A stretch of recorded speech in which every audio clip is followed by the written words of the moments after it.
He's not a happy camper. The former world chess champion, current world champion Vladimir Kramnik, playing here against Sindarov, the man who just won the candidates. It was in 2023, a blitz tournament in Kazakhstan. It opens up with pawn e4, best by test from the young Sindarov. Kramnik goes for the fighting Sicilian, and we soon get a brilliancy on the board. Stuns Vladimir. What a sight to behold. What a great battle this game was.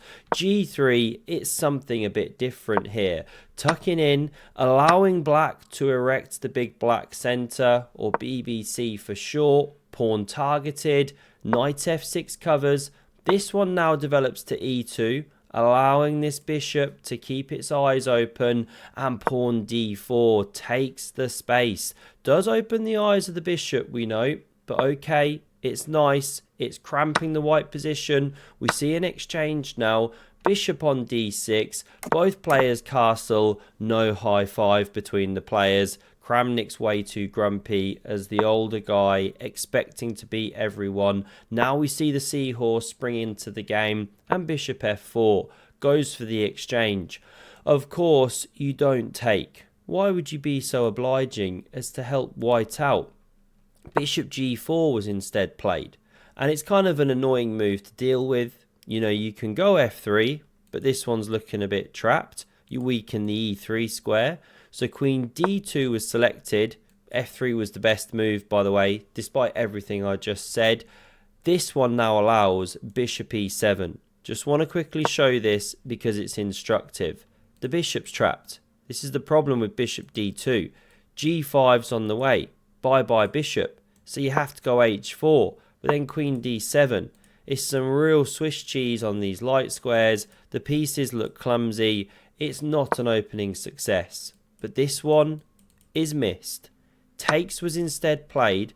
Of course, if queen takes, you take here. Saddle white with that structure that only a mother could love. And that's why we get takes on d6. Now, there is a line where both players just keep munching rooks and munching other stuff. Mushrooms. It leads to a different game, a roughly level game. This was how Kramnik played, however. Queen takes on e2.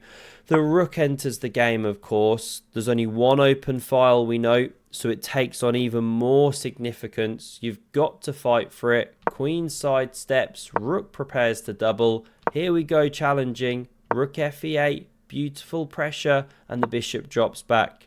You're in time to cover, to challenge the file. This is a strong move. Don't worry about the pawn. There's a lot of threats on the way if you take that one. That wasn't played though. Kramnik gives the king some luft.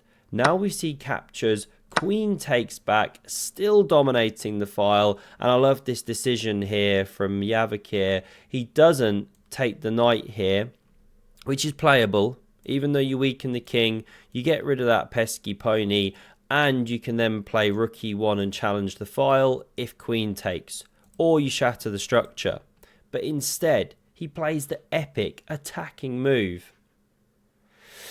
Pawn h4, just launching that one down the board like a snowplow, ready to do the business. King g7, h5, and actually taking is one of the best moves here. Looks a bit nasty, opening the king, but you can block the check, and then you could even run your own pawn and try and rip open white's king. But not played by Kramnik. He goes for pawn b6, he goes for the connect 4, he wins himself a brand new magnifying glass. Lucky him. Check is now played. King steps back here, and of course this is now a very annoying thorn pawn. It's in the position. c3 now seeks to break out, but it's connected with a positional idea. You know, you'd never, let's show you a random move, a la Hikaru-esque, you'd do this. This is a bad thing to do. So when you play c3, it's not to suddenly spring the knight in, now you're in a world of pain. It's to maybe then prepare takes and pawn takes. Kramnik doesn't want to find out. He takes the pawn here.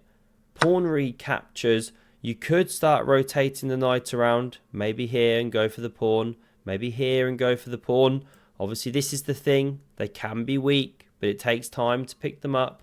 Queen d6 was played, though. Eyeing the pawn, maybe preparing knight e5. Here comes rook d1. The knight's on the way, but Sindarov's got it covered as he punches through the centre with pawn to d4. It's running, it's mobile. You could go rook d8, but Kramnik takes. Pawn recaptures. That's a passer. It's on the way. Knight g4's therefore played. Now bishop f3 attacks it. It's dropping back. They're both getting lower on time. Kramnik's just a bit ahead here. Rook c1 takes this file and it prepares to invade. Look at how they're converging. Rook d8, rook c6. No time to take the pawn, or you take the queens off, captures, and win a knight at the end of the line. So that's why the queen has to meekly drop back. Sindarov's turning the screw. Can he get the win? The brilliance is on the way. By the way, it literally just occurred to me. It's the 20th of April today. It's the last day of the chestnut sale. Check out those boards. The robot one sold out. I've got 2 of them here. They truly are fantastic boards. And there's a big discount on right now. Use code EPIC. Apply the discount. Get on over. Get it shipped out. They're incredible. Let's crack on with the game here. Pawn d5's on the board. Massive asset, not a weakness. It's running like prime Yasser Serwan. Kramnik drops back. Good move, because you blockade the pawn and cover this mating square, or could be mating square. Anyway, the queen eyeballs this sensitive diagonal. Threatens a mate in 1. Don't sleep on that. That's why king g8.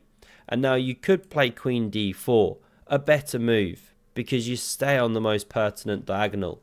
But this was played, ceding the diagonal. Kramnik pounces and takes it with his queen. A little bit of king activation and safety makes sense. Knight hopping forward. Pawn a4 now.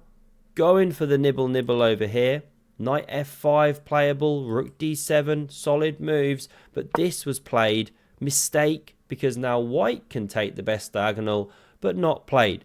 This one's just cracked on with. They are scrambling on seconds here, getting 2 seconds back per move. That's called increment, when I remember how to say it properly.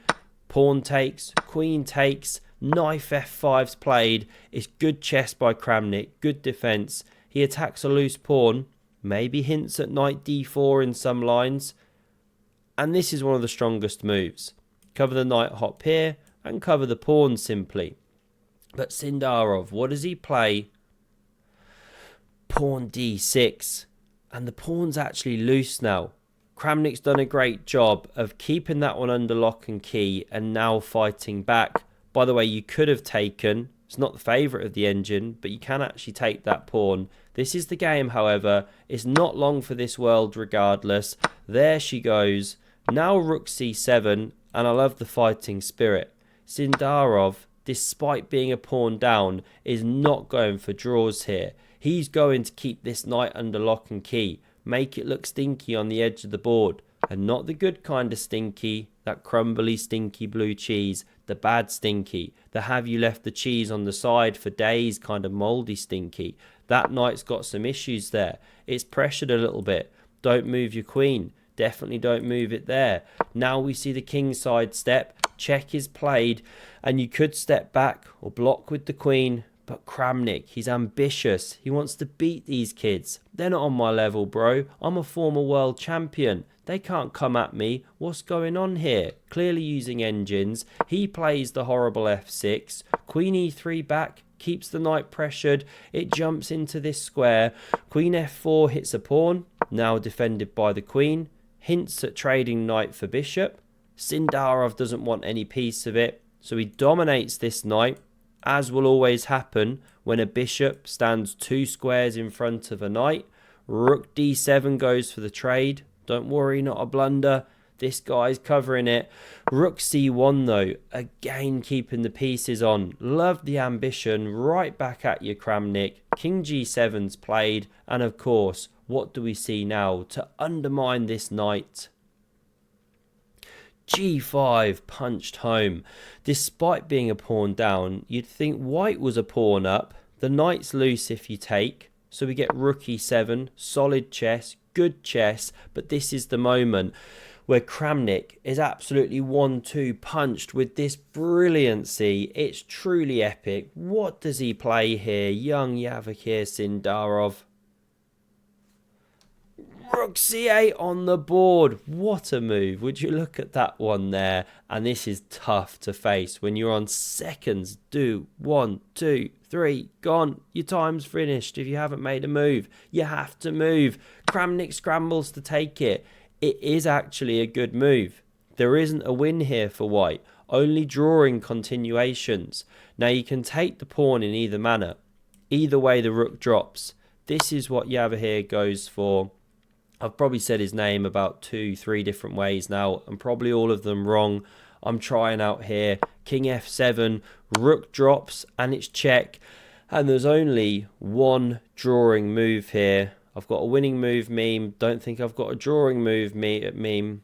But there's only one drawing move. Can you find it? Well, it's pretty simple when you've got the time to think. It's actually just blocking this check with the queen.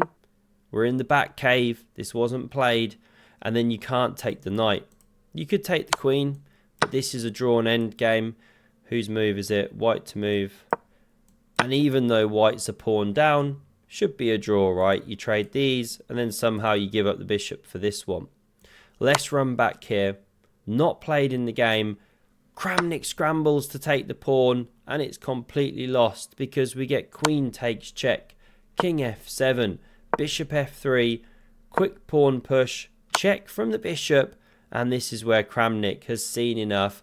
Look at that for a resignation, not showing the due respect that he should to his opponent, waving it away. I should do better than that. I'm a former world champion. Not this game. Absolutely blown away by Vladimir. Why does he resign? Well, wherever the king goes, you could check and win the queen, or there's even these mating lines with queen f6 check. It's just over, right? This'll do. Final position. Sindarov gets the job done there. Lovely to behold. Hope you enjoyed. Have a look at the video on screen if you want to see some more epic chess. And don't forget to check out the chestnut boards. Last day of the sale. They're truly epic. Thanks a lot for watching and see you soon. Cheers.